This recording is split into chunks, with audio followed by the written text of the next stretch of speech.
Buen día, bienvenidos a la materia de doctrinas bíblicas. Este día vamos a ver la doctrina de la escatología o el tratado de las últimas cosas. Voy a compartirles este material que desde luego está en el que les he enviado por WhatsApp. Es muy importante que nosotros podamos darle la debida importancia a esta doctrina, ya que esto representa una serie de eventos escatológicos que van a realizarse a futuro, que ya desde luego desde el Antiguo Testamento fueron declarados, pero que estamos a la espera como señales de la venida de nuestro Señor Jesucristo. Podemos decir que una definición es la doctrina que estudia las cosas que van a acontecer al hombre y del fin del mundo. Esta doctrina de las últimas cosas trata del futuro del individuo, de cada uno de los creyentes o no creyentes, también los destinos eternos de la humanidad y el desarrollo del plan profético de Dios a través de la historia. Cuando nosotros buscamos el foco de interés, vemos que se encuentra en el establecimiento del rey en un reino de Dios. ¿De qué manera? Bueno, si nosotros hacemos una revisión del pasado, nos damos cuenta que habiendo fracasado el primer Adán como cabeza de la creación en mantenerse sometido a Dios, Satanás viene a ser el Dios de este mundo. El plan perfecto que Dios diseñó para Adán y Eva al ponerlos en el huerto del Edén, para que ellos pudieran extender su reino sobre la tierra, ese plan, ese diseño original falló. Pero el hecho de que haya fallado el hombre no quiere decir que el plan de Dios se va a detener, sino por el contrario, siempre ha buscado sustitutos para que puedan darle continuidad a la obra que Él quiere realizar con la humanidad. Y si lo viéramos desde el punto de vista a futuro, aparece el segundo Adán, que es Cristo, para desarrollar la historia de la redención. El primer Adán falló, sin embargo, aparece el segundo Adán para poder desarrollar la historia de la redención. Veamos algunas cosas que se deben de dar para, por ejemplo, establecer el reino de Dios. El primer paso para el establecimiento del reino de Dios se da en la batalla de la cruz. ¿Por qué razón? La falla del primer Adán no desanimó de ninguna manera a nuestro Creador en decir hasta aquí se terminan las cosas, me fallaron los planes, sino por el contrario, se da la venida del segundo Adán, que es Cristo, y la batalla de la cruz. En ese momento, Satanás pierde su poder. ¿En qué sentido? Lo dice en Génesis 3:15. Cuando dice, cuando se da la primera referencia mesiánica, esta te herirá en la cabeza y tú le herirás en el calcañar. Es decir, estaba reflejando el primer advenimiento de Cristo. Luego, el segundo paso es cuando el resucitado venga a hacer efectiva su victoria, es decir, en la segunda venida, y a tomar dominio que ya desde luego le pertenece en virtud de la redención consumada por él. Para poder establecer el reino de Dios, primero se da la batalla de la cruz, ahí es donde vence Satanás, pero también cuando venga ya resucitado con su pueblo, hacer efectiva su victoria y para establecer el reino en la tierra durante 1000 años. El primer anuncio después de la caída acerca de la instauración del reino se da ya, tal como lo mencionamos, Génesis 3:15, que se conoce como la primera referencia mesiánica. Se suceden diversas promesas dándole el centro del reino a la descendencia de Judá. Este queda circunscrito a la descendencia de David con la promesa de un trono eterno. Cuando nosotros estudiemos la profecía, veamos los diferentes pactos, vamos a entender cómo Dios establece con David un pacto sempiterno en el cual le promete al menos 3 cosas. Le promete casa, le promete trono y le promete reino. Y le dice que ningún varón de su descendencia faltará que esté sobre el trono. Es decir, que le está asegurando a David que ninguna persona de su descendencia va a dejar de estar en el trono. Entonces se le da la promesa a David, el cual es confirmado con el nuevo pacto y se cumple en Jesús, desde luego, como hijo de David según la carne. Para poder nosotros tener un esquema así de forma generalizada acerca del rapto o del arrebatamiento, podemos decir, en Génesis 1:1 dice, en el principio creó Dios los cielos y la tierra. Cuando nos dice que en el principio creó Dios los cielos y la tierra y que la tierra estaba desordenada y vacía, cuando en Juan 1:11 nos habla que aquel verbo era se hizo carne y habitó entre nosotros, y también nos dice Juan 1:1 que en el principio era el verbo. ¿En cuál principio? Nos remonta a Génesis 1:1.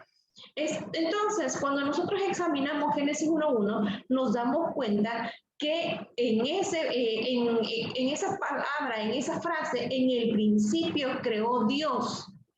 Y si nosotros lo examinamos en el idioma original, aparece una palabra que dice Bereshit bara Elohim.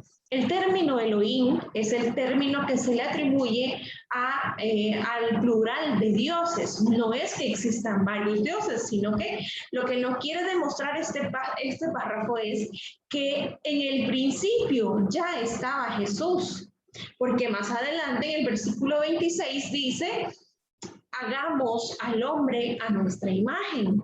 No se estaba refiriendo que Dios estaba hablando con los ángeles, estaba hablando la Trinidad de decir, hagamos al hombre a nuestra imagen. Entonces, desde Génesis 1:1 vemos que Jesús estaba presente porque Él es Dios. Luego, el plan en el cual estableció al hombre sobre la tierra desde el huerto del Edén, ese plan falló. ¿Por qué razón? Porque el hombre o la mujer falló y obedecieron a la serpiente. Ese primer Adán falló el plan de Dios porque no llegó a su cumplimiento. Entonces fue necesario que Jesús, siendo parte de la Trinidad o teniendo ese rol, tuvo que nacer de carne para poder llevar a cabo su plan perfecto, para que se pudiera ofrecer como un cordero sin mancha y sin defecto. Por esa razón decimos que Jesús nació en el año 4 antes de Cristo. ¿Por qué no en el año 4 y no en el año 0? Porque después se empieza a contar el nacimiento de Cristo. Porque tenemos de referencia que Jesús nació en los días de Herodes, cuando él gobernaba. Entonces, él aproximadamente el censo que llevó a cabo fue entre el 6 y el 4 antes de Cristo. Y por esa razón sentamos, desde luego que esta es una oposición, el nacimiento de Cristo en el año 4. Luego se da la muerte y la resurrección de Jesús. Y es a partir de ahí donde empieza la época de la gracia para la iglesia, que todo aquel que aceptara el sacrificio de Jesús será salvo. Dice que si confesares con tu boca que Jesús es el Señor y creyeres en tu corazón que Dios le levantó de los muertos, serás salvo. Pero en este tiempo de gracia, Jesús no nos deja solos, nos deja un consolador. Dice que se irá, pero quedará con nosotros el consolador. Y en ese momento empiezan, no solamente en ese momento, sino también existían promesas en que Él iba a regresar.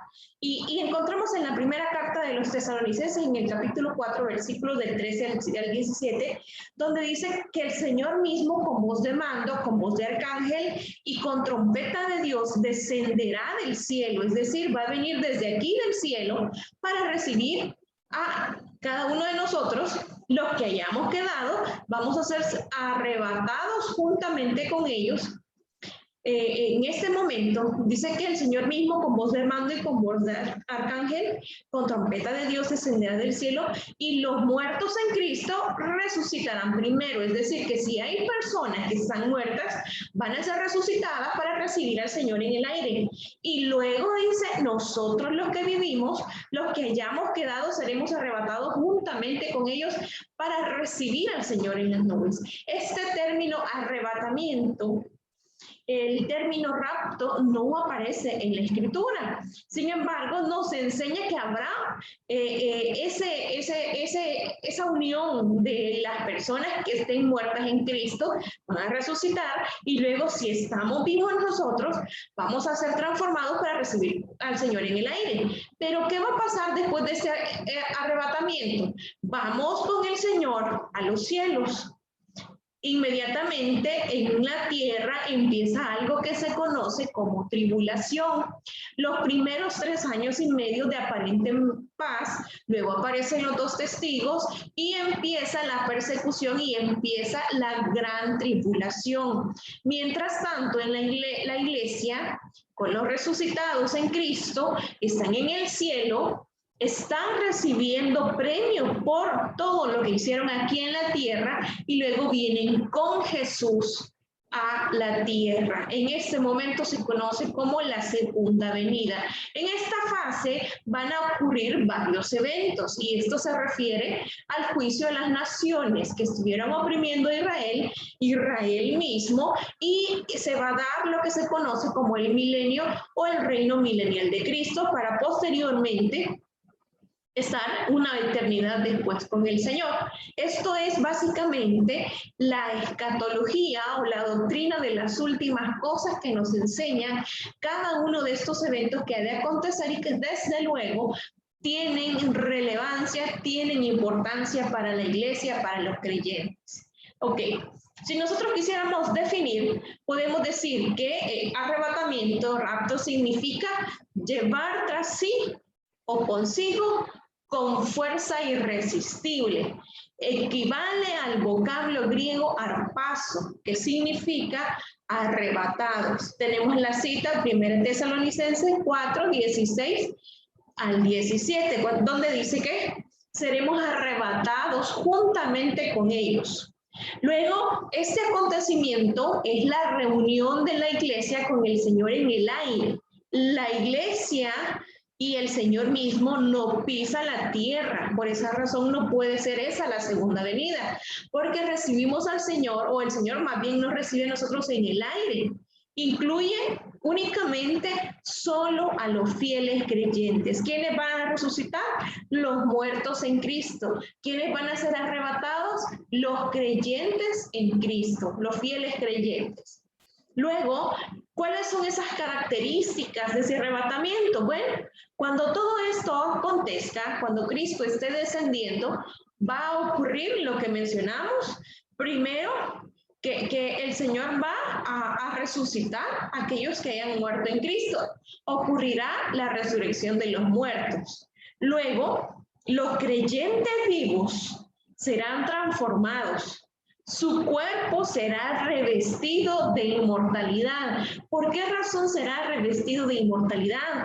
Porque con este cuerpo mortal no podemos entrar a la presencia de Dios. Y de hecho, este cuerpo se resiste. Creo que más de algunos de nosotros, cuando en algún momento hemos tenido la oportunidad de subirnos a un avión, el hecho, desde el momento que está despegando, sentimos la presión en el estómago. Nuestro cuerpo no está diseñado para estar en el aire, pero dice que va a haber transformación para poder nosotros encontrarnos con el Señor. Los creyentes vivos serán transformados, su cuerpo será revestido de inmortalidad.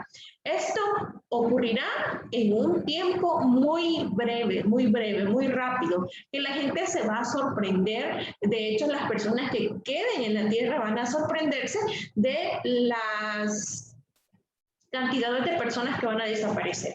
Luego, los creyentes resucitados y transformados serán arrebatados juntos para poder reunirse en el aire con el Señor. Serán unidos con Cristo y también llevados a la casa del Padre. También serán apartados de sufrimiento y de la ira venidera. ¿Por qué razón? Porque mientras en el cielo el Señor esté premiando a los fieles creyentes, esté entregando la corona de vida, esté entregando la corona de justicia, hay 5 coronas que menciona la Escritura. Mientras el pueblo de Dios, nosotros, si estamos vivos o si hemos sido resucitados, estemos recibiendo esos galardones, en la tierra va a haber tribulación. En la tierra estarán personas sufriendo y que para poder ser salvos van a tener que ofrendar su vida, van a tener que sacrificarse a sí mismos. Ya no va a ser únicamente solo de recibir a Cristo, sino van a tener que morir decapitados. Luego tendrán la esperanza de que el Salvador vendrá a llevar a los creyentes para que estén siempre con el Señor. Y nosotros, los creyentes, debemos de estar siempre vigilantes, porque no sabemos el día ni la hora cuando Cristo venga a llevarnos consigo. Por eso la Escritura nos habla de las 10 vírgenes, las prudentes y las insensatas. Entonces, como creyentes, nosotros estamos en la obligación de estar vigilantes, de estar esperanzados que Cristo venga a llevarnos un día con Él. La iglesia que deja de abstenerse del mal y le sea infiel a Cristo será dejada.